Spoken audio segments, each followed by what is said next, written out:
Hello, my name is Khadidiatou Dieng, and I am a sophomore majoring in sociology with a minor in African American Studies at Arizona State University.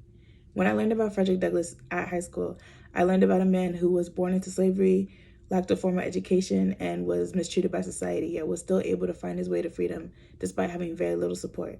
His story of adversity reminds me every day that no matter the odds I'm dealt with, I'm able to overcome anything that comes my way. My parents separated when I was a child, and a lot of the pressure was put on my mom to raise 4 kids on her own. She did the best she could with the situation she was dealt with, but as we got older, she just couldn't keep up, and that's okay. My older sister is disabled with cerebral palsy and severe scoliosis, so when her medical bill started to pile up, that's when my family faced eviction. We ended up staying in the guest room of a local pastor, all 5 of us, and during this time, I remember I was in the public library a lot just to use the free Wi-Fi to submit my homework assignments, but also to read to distract from my current situation.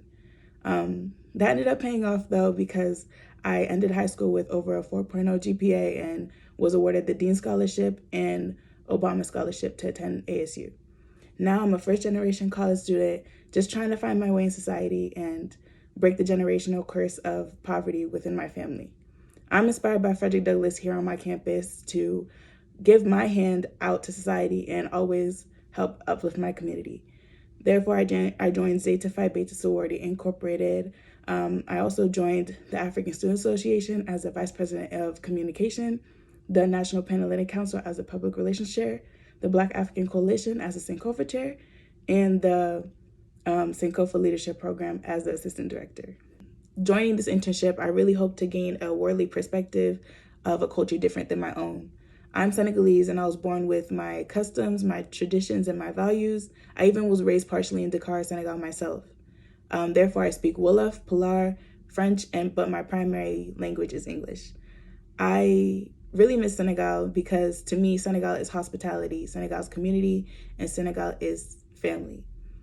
But I really want to explore other places, especially European places like Ireland, to see how their hospitality is, how their community is, and how they are rooted in their tradition and faith. Despite the many leadership positions I hold here at ASU, I can say that the most difficult leadership challenge was within my personal life. As I grew up, I noticed that my mom was getting older and older and was unable to take care of my sister how she used to. Therefore, I had to step up to the plate and take the burden off my mom's shoulders. I started taking care of my sister around the age of 12, but I didn't fully take on the role of being her primary caretaker until I was about 15. To be able to be a 15-year-old going to high school but still needing to go back home to get your sister ready for the day, make sure she eats, feed her, and get her ready for bed was a rigorous task, is the best way I could put it. It made me grow up faster than any 15-year-old should, but I'm grateful that I was able to help my mom, and I'm grateful that I was able to help my sister as well live a daily routine life. My sister's name is Marietta, and despite the condition she was born with, having cerebral palsy and scoliosis, she is the most positive and encouraging person I know. She is my favorite person in the world. She always has a smile on her face. She's always laughing and always being friendly to strangers.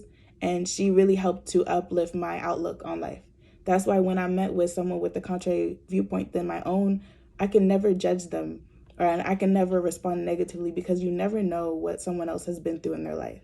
Any discussion, any disagreement can always be switched into a teaching moment or used as motivation to keep pushing yourself further in life.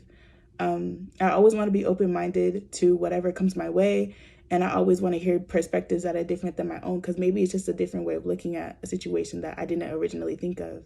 I think this outlook on staying open-minded and always being conscious of other people is what Frederick Douglass would have wanted, which is why he went out his way to teach others how to read and write and how to know more about their environment, more about the world, and more about society. I want to embody his framework, and I want to keep living in the legacy he left behind. And that's why I'm grateful to submit my application to the Douglas O'Connell Global Internship. Thank you.